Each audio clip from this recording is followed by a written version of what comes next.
오늘 비즈니스 아침 단상은 목표 설정이 왜 중요할까? 그럼 뭐 저희 사업자라면 항상 되는 얘기죠. 목표. 어, 목표 설정이 왜 중요할까요? 사실 이 부분만 가지고도 사실은 몇 시간을 얘기할 수 있는 그런 부분이 이 부분인데 제가 항상 얘기하지만 우리 사업자의 기본은 뭐냐?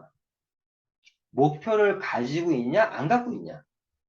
사업자는요, 목표를 가지고 있냐, 안 갖고 있냐? 이게 기본이에요. 기본이에요.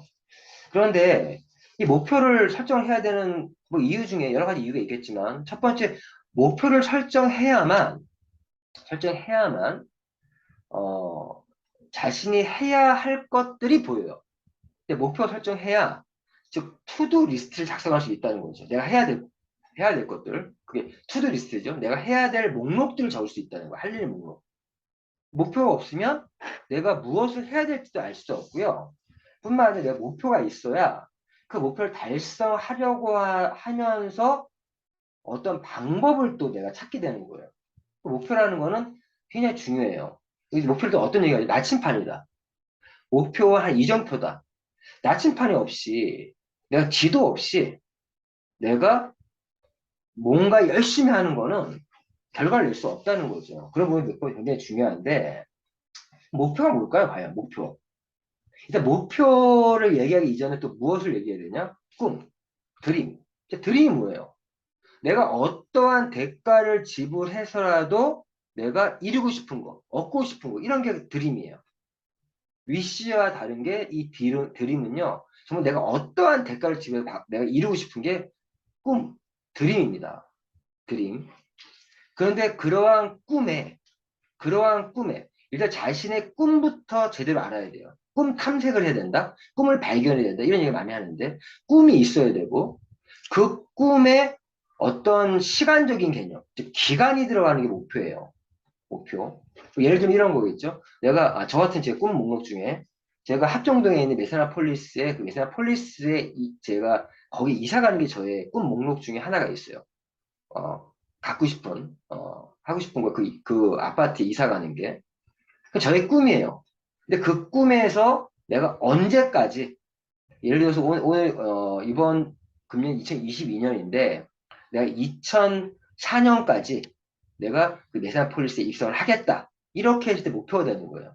그런 것처럼 내가 사업을 하는 부분에 있어서도 또 꿈을 이루기 위한 꿈, 작은 꿈, 목표를 이루기 위한 작은 목표, 이런 것들을 세워 나가야 되는데, 진짜 이 목표라는 건 정말 설정이 굉장히 중요하다. 우리 사업에서는 특히나.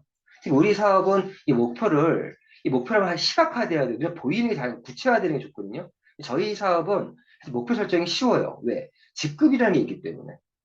직급이라는 거는 사실 그런 목표 설정을 하기 위해서 필요한 게 직급이에요. 직급. 그런데 이제 어제 어떤 파트너님이 질문을 하던데 직급을 내 달성했어. 그럼 끝이 아니라 직급을 달성했는데 내가 또 추가적인 매출을 끝까지 해야 될 이유가 있나요? 그거는 보상플랜 이해 못한 거예요. 무슨 말이면 우리 직급을 달성해서 받아갈 수 있는 보너스 하나밖에 없어요. 어떤 거죠? 우리 리더십 보너스, 미국은 매니지먼트 보너스. 그 직급 보너스밖에 없는 거예요. 그 직급에 의해서 받는 건. 그런데 내가 직급을 달성했더라도 추가적인 매출을 끝까지 해야 되는 이유가 뭐냐면 그 나머지가 없어지는 건 아니죠. 그 보너스는 뭘로 나와요? 그건 세대 보너스로 나오는 거고 그 매출 전체가 다 수당으로 나오는 거예요. 어? 나머지 그 직급 오버되는 매출은 없어지는 게 아니라 다 수당으로 나오는 거예요. 같은 직급이나 수당이 더 많은 사람이 적은 사람이 있겠죠. 그런 부분. 근데 우리 사업은 이 목표 설정이 좀 용이하다. 왜? 직급이라는 게 있기 때문에 용이하다. 이런 말씀을 드리고. 자, 그러면 제가 이제 이런 비유를 해볼게요. 진짜 목표가 더 중요한 게 왜 중요하면 저는 아침에 제가 이제 하는 건강 루틴 중에 하나가 제파 액 주스. 거기에 요즘엔 젤리피까지 넣어서 먹다 보니까 제파 액계 주스를 저는 아침마다 먹는데 그 제파 액계 주스를 마시면 저는 이렇게 도리도리 운동과 눈 깜빡 운동을 합니다.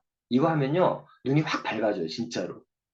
그리고 제가, 예를 들어서, 액티바이저를 먹고 나서는 이 양손 흔들기 운동, KP 클린 보완 운동 중에 있습니다. KP 클린 운동 중에 양손 흔들기 운동이 있는데 그 양손 흔들기 운동을 제가 할 때 15분 정도 하거든요. 자, 15분이라는 시간이 아주 어떨 때는 굉장히 짧은 시간이고요. 어떨 때는 엄청 긴 시간이에요. 근데 이 양손 흔들기 15분 할 때는 이 15분이 엄청 길게 느껴져요. 똑같은 시간인데 평소에 15분은 그냥 대충 뭐 하다 보면 지나가는 시간이잖아요. 그런데 이 양손 흔들기를 할 때는 이 15분이 엄청 길어요. 이런 경험이 아마 있을 거예요. 근데 그 양손 흔들기 할 때 그냥 하면 내가 그 15분이 너무 길게 느껴지고 또 언제 끝내야 될지 몰라. 그런데 이때 저는 타이머를 켜놓고 딱 15분 설정해서 타이머를 켜놓고 진행하니까 즉 어떤 기간을 딱 설정해 놓고 15분 기간을 설정해 놓고 내가 이렇게 그러니까 타이머를 딱 켜놓고 이제 하면서 그 타이머가 15분 되면 딱 울리게끔 그러니까 그, 그 타이머 소리가 날 때까지 알람 소리가 날 때까지 저는 이 양손들이 집중할 수가 있어요. 집중할 수 있어요. 그런데 그러한 것들 타이머를 걸어놓고 시간을 정해 설정해 놓고 그러한 어떠한 부분이 없으면요. 이 양손 흔들기 운동을 제가 한 번은 이 알람을 해놓고서는 그 알람 안 해놓고 그냥 쭉 했어요. 아, 그럼 이 정도면 내가 시험이 됐겠지라고 딱 보면요. 한 5분 남아있어. 그러니까 내가 사업 진행할 때 목표를 설정해 놓고 기간을 설정해 놓고 저희는 매달 월 사업이에요. 내일이면 마감 끝입니다. 그냥 설정해 놓고 중간중간에 그걸 끊어주는 이유도 내가 이게 쭉 가면 좀 길어지는 부분이 있거든요. 그래서 중간중간에 알람 같은 기능도 내가 사업을 할 때 계속 디데이 며칠이다 이런 얘기도 하는 것도 그런 시간적인 부분에서 지금 말씀드린 그런 특징들이 있기 때문에 그래요. 중요한 거는 그냥 양손 흔들기는 그냥 하면 안 돼요. 딱 15분 정도 시간 설정을 해놓고 진행을 해야 그거를 끝까지 할 수 있더라고요. 이런 부분들. 사업 진행할 때도 이런 목표 설정이 왜 중요할까? 여러 가지 부분이 있겠지만 오늘은 그러한 측면을 좀 말씀드리고 드렸습니다.